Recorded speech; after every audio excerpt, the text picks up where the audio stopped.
pathetic who don't care. Thank God for all those people. Hello to the 1%ers that are making jobs, the job creators. Thank God for them. If it weren't for capital, if it weren't for the 1%, there won't be no jobs. My name is Cole S. Lover, and I'm going to tell you a little bit about a business that has been booming in Appalachia called mountaintop removal coal mining. I can see on some of your faces, what you're wondering is, what is mountaintop removal coal mining, right? Yeah, you want to know. Why? Spell myth. This is bad. This is destroying communities, killing people. Those are all myths. You don't need to believe any of that junk. I've been an executive with a coal company for 14 years. I can tell you this is the greatest thing that has ever happened in this country. Mountaintop removal mechanizes the process and destroys jobs. So all those poor people that try to get our money don't have no jobs no more. I think that's something that we can all be proud of.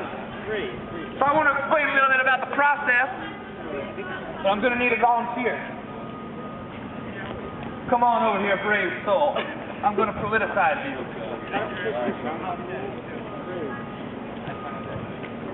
What is your name, young man? Walt. Say that one more time for everybody. Walt. Walt, thank you so much for coming up here, Walt. So one thing you have to understand, Walt, and everyone that's out here listening, is that poor people live on these mountains. Very poor people. And the mountains are a lot like them too. They're lazy. They're sitting on top of these mountains, and they're not doing anything. They're not getting off their butts and being industrious and getting jobs and making things happen. And the mountains are just the same way. They're trying to keep us all down. So we have to go in there, we intervene, we take the coal out. And on top of that, these mountains are old, really old. Some of the oldest on planet Earth. So we go in there and we put them out of their misery because they're going to die soon anyway, right? And we blow them up. So what I want you to do, Walt, is I want you to use that detonator. I'm going to put on the siren to warn everyone that there's going to be an explosion. And I need everyone around when we say boom. On the count of 3, I want everyone to say boom. Okay?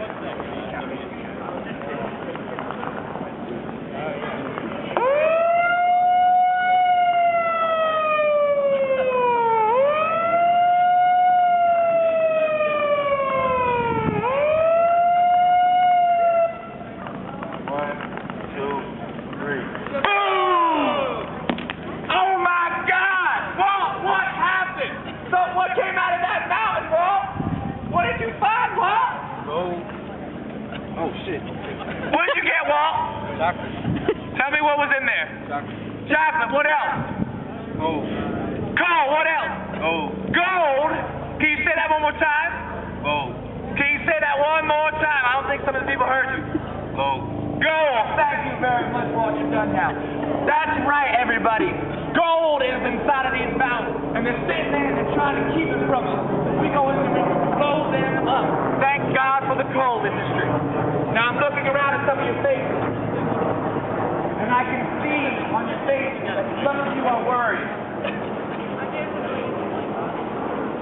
that the poor people living on these mountains are going to end up with some of these riches, even though they didn't do none of the work to get it.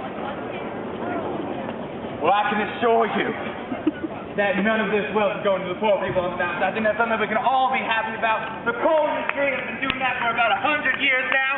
That's one of the things that we've mastered. Everyone give a round of applause for keeping the poor people from getting the riches that they work to get. Woo! Keeping poor people down. That's right. That's what we're here to do. That's why the cops are here, to defend the rich and the poor. Woo! So, we've explained how the process works. We blow up the mountain, and we keep the poor people from getting the mountain. We keep the poor people from getting the riches. And just from us being there, just from all of our charity, we also benefit the young people in these regions. I have a young man from Marsh Fork Elementary School that has been kind enough to come up here and talk a little bit about what it is like to live next to a coal processing plant that is 200 feet away from his school. Now, Jimmy here is lucky enough to breathe in coal dust that comes down and hallucinate off of it. And 400 feet away, sheltered by an earthen dam that breaks some of the time, but that's not a big problem because it kills poor people anyway. We don't need them. It's 6 billion million gallons of toxic coal sludge sitting right above an elementary school. And it's so great because they can go there and they can learn about what a wonderful process mountaintop removal coal mining is. They can't swim in it because they die, but they can at least learn about all the toxic chemicals and how we process the coal. So I'm going to have Jimmy come up over here. Give Jimmy a round of applause, y'all. Woo! Yeah. All right, well, school is real nice. I mean, a lot of people leave early because they're real sick and such. It might be from the coal processing plant that's above our school, but the coal company say that's not it. That's not the worry.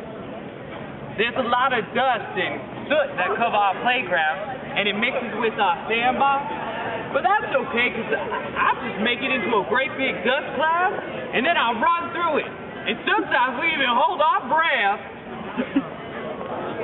My teacher, Miss Spring, she tells us that coal is good, and that the coal companies are righteous, and that the mountains, they just want to keep us down. I love that class. Thank you so much, Jimmy. Let's get one more round of applause for Jimmy coming all the way up from Appalachia, y'all. Woo! So now you can see what I'm talking about. Did you hear what Jimmy said? Did you hear what he said? Smaller classroom sizes. Because the kids get sick and they can't go to school. Smaller classroom sizes. This is something that community and politicians have been preaching about for decades. And the coal industry can come in, set up a coal processing plant above the school, and we can guarantee that in a few years you will have smaller classroom sizes. I think that's something that we can all be proud about. And even though they're the children of poor people, at least we can help them out a little bit and get off their butts and do something for this community. Now, I've explained how we blow up the mountains because they're lazy and they don't do nothing, just like the poor people that live on top of them. I've explained how we systematically keep any of the people in the communities from getting the money. And I've explained how much we help the children in these areas by shrinking their classroom sizes and getting the kids in those schools sick. Now I want to talk about a really big myth that I know a lot of people here are concerned about, which is that mountaintop removal increases the rate of birth. And my response to that is, aren't birth defects relative? Jenny here? What? We need a Jenny. Now, I've seen some of these children with so-called, quote-unquote, birth defects, and they are some of the most beautiful kids you will ever see in your life. And just to prove that to you, I brought another member of our community all the way up here to talk about how wonderful the process this is, to show you what these birth defect children look like. This woman's name is Jenny, and she brought her son Cliff up here. Everybody give a round of applause for Jenny, y'all. So Jenny, before I let you speak, I just want to let you know that Cliff is one of the most beautiful children I have ever seen in my life. I hope you don't take that the wrong way. I just looked over there and I noticed he had one eye, and I said, that is a creature of God, mangled limbs and all.